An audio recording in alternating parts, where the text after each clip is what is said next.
I realized this week as I was planning that this could be the last time I preach to you, with you, among you.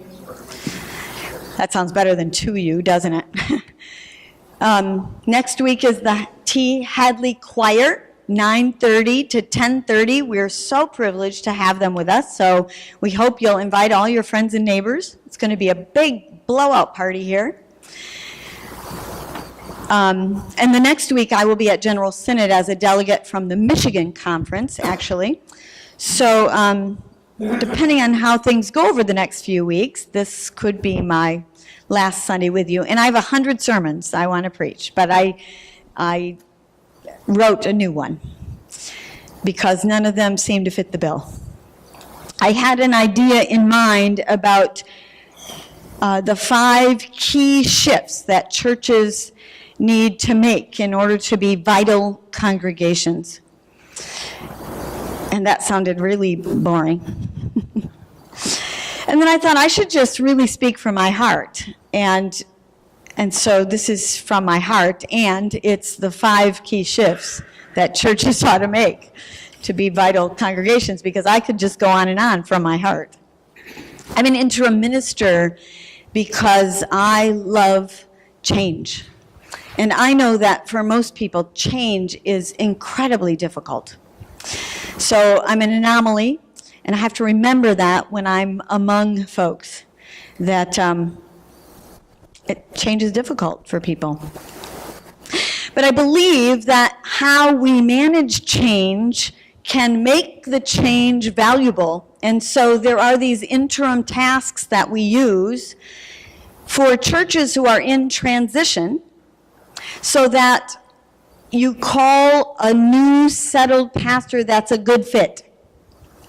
We've walked through those steps, those interim tasks.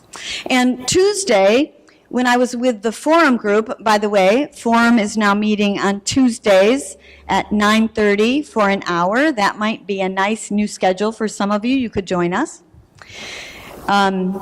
We reviewed the interim tasks, but not for churches, more for individuals. Because these tasks are tasks that apply to individuals as well, anytime we have change.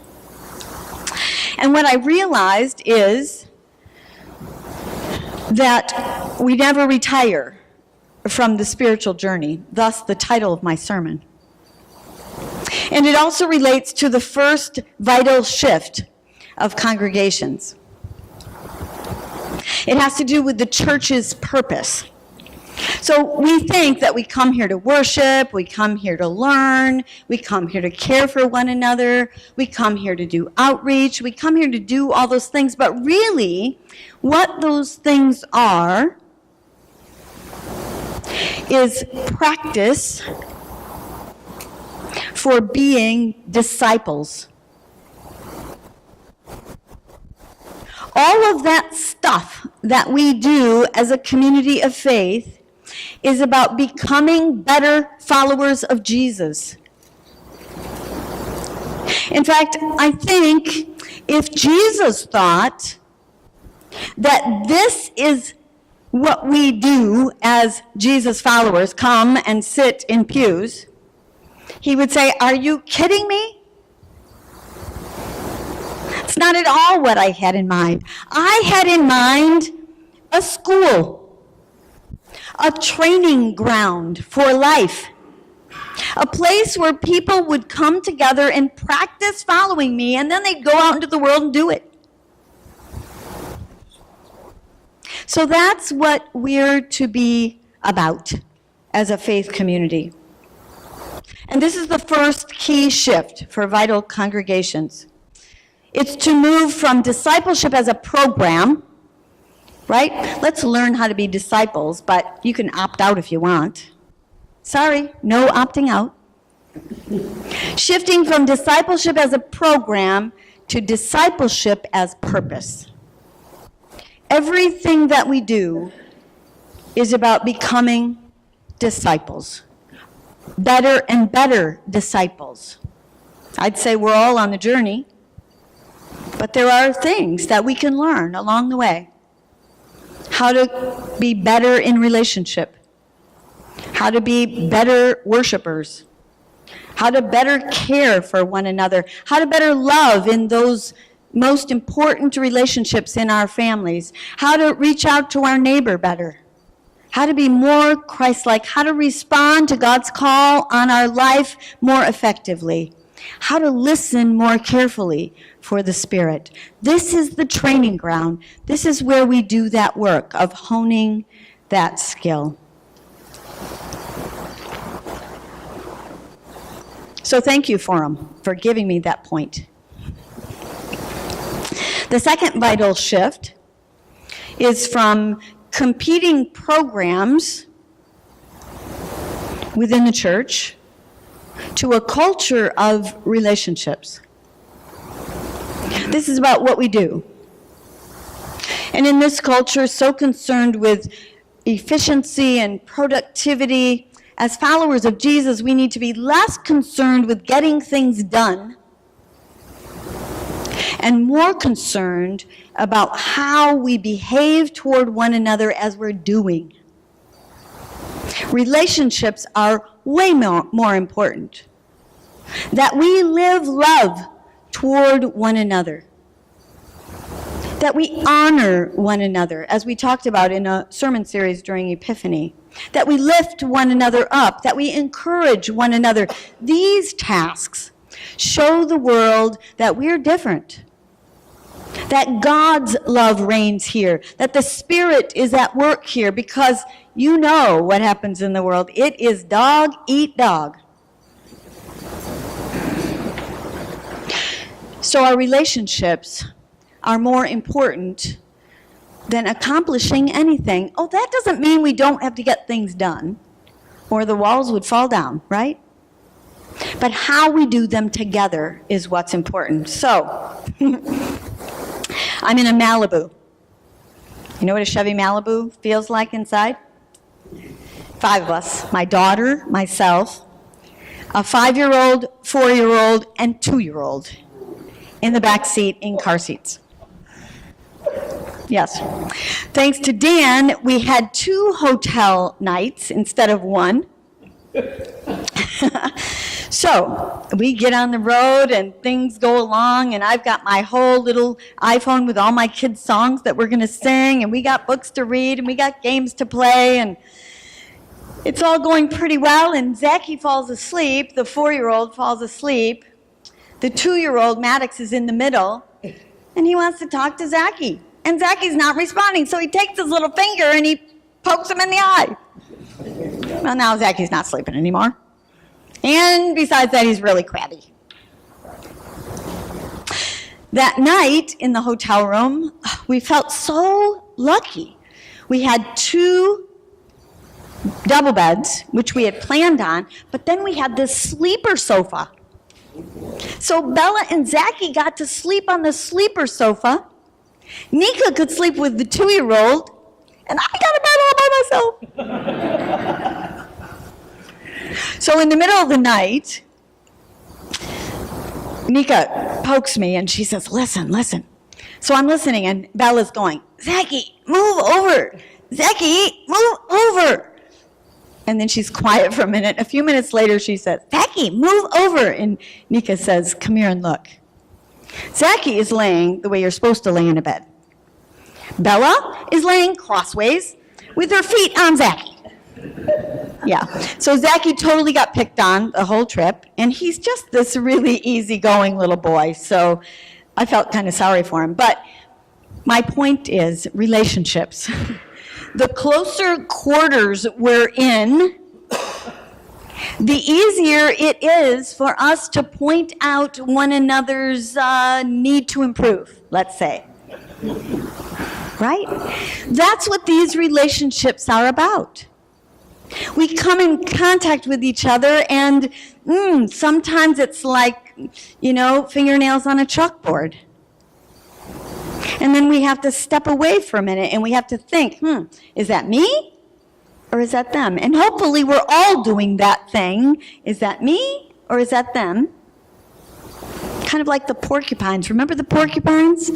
Close enough together to stay warm, far enough apart that they don't stab each other.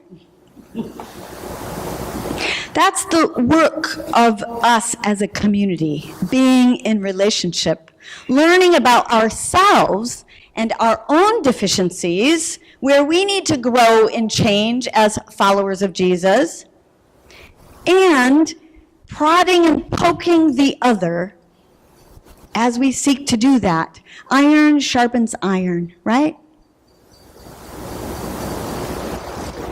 So that's the second vital shift, from competing programs to a culture of relationships. The third shift has to do with what exactly we're learning. And this has to do with the shift from the transfer of information, which is why when I said preaching to you, that's not it.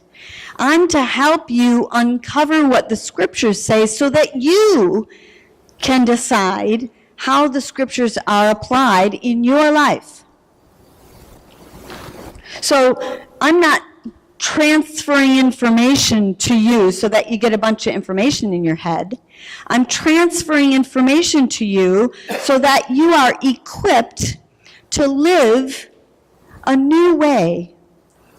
God said, a new thing I'm creating, a new way, a new creation. You are new creations, always doing something new. Calling us out of the old, out of the stagnant, out of the complacency, into a new way of being. So, a little bit less like students in a classroom. Unfortunately, our pews make us feel that way. And more like on-the-job training. Like the ways we are together help us think about how we apply the things that we learn. So the world would have us be selfish, concerned about success of a certain kind, powerful, greedy, unconcerned about those who are vulnerable and needy. And when we got to Kansas, I went with my daughter to her former place of employment. She worked for Ashley Furniture, and she was one of those people who annoy the heck out of you, because when you go in there and you know where that thing is that you thought you wanted to buy, it's not there anymore. She's the one who moved it. Her job is to make sure that the things get their proper place in the sun, time in the sun. So for a particular season, when it's winter and it's cozy, she makes the cozy little groupings of couches and chairs around the fireplace. When it's Christmas, she makes sure all the Christmas decorations are displayed in all the little pseudo rooms. When they're having a bedding sale, she makes sure that the beds are all where they're supposed to be. She decorates with the knickknacks and the things on the tables and the pots and the vases on the shelves and the walls on. Did you know that at one point it was really fashionable to overlap things on the wall in your house?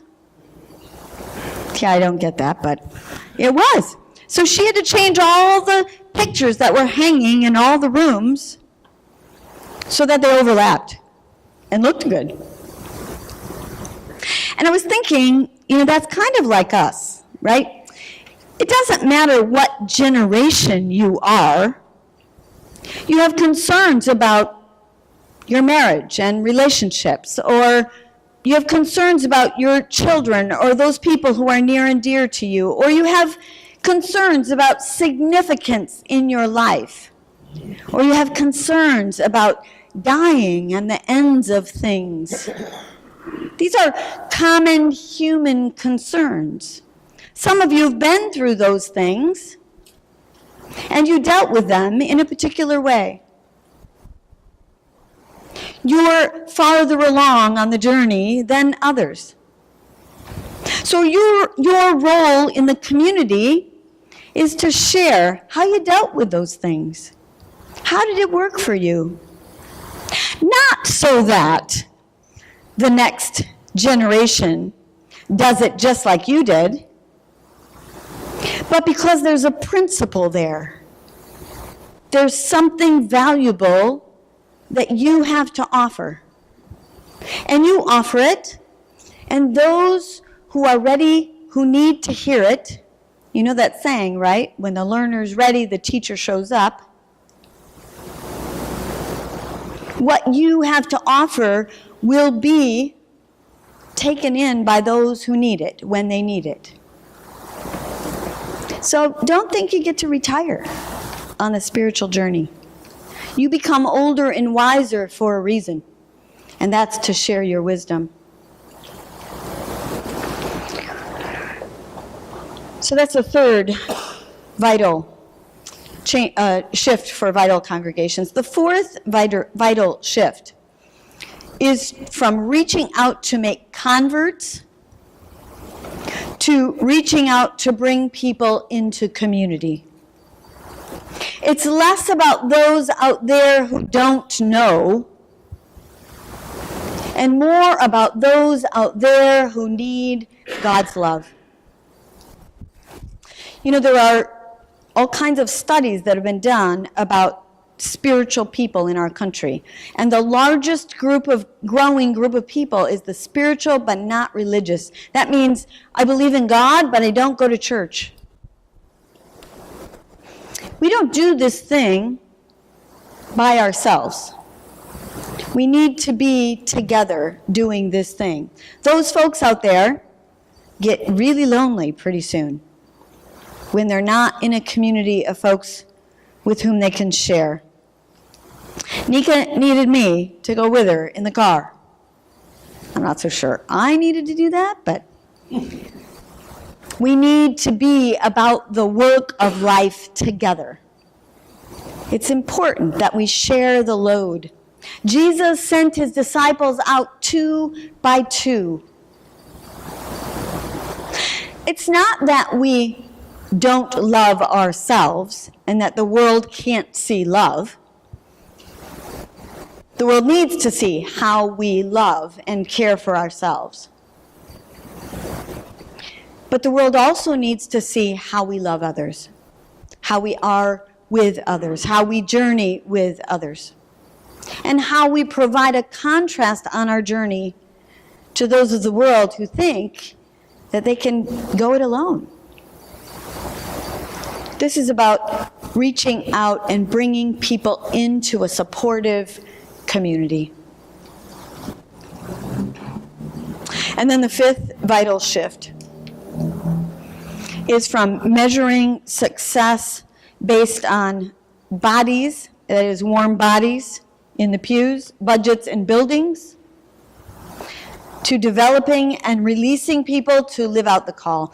I don't know how you measure that. You know, it's really easy to measure how many people are sitting in the pews, or what the budget looks like, or the cost of the building renovation, or whatever it might be. It's harder to measure hours of service. It's harder to know if you're having an impact in many cases. I have people come to the office door at least once a day, knock on the door, ask for some kind of help. I have no idea what happens to most of them. But I hope that by being gracious, by acknowledging where they are right now, that they experience God's love. That's way more important than measuring budgets, bodies, and building. Now, I'm not saying we shouldn't measure those things. We need to be good stewards. We need to keep track of how we're doing in those other categories. But we also need to make the shift to lifting up as important our outreach hours, our outreach activities, the ways that we connect to the most vulnerable of our community, the ways that we're in relationship with those who are not here among us. So how do we measure success? Well, we actually arrived in Kansas on Friday.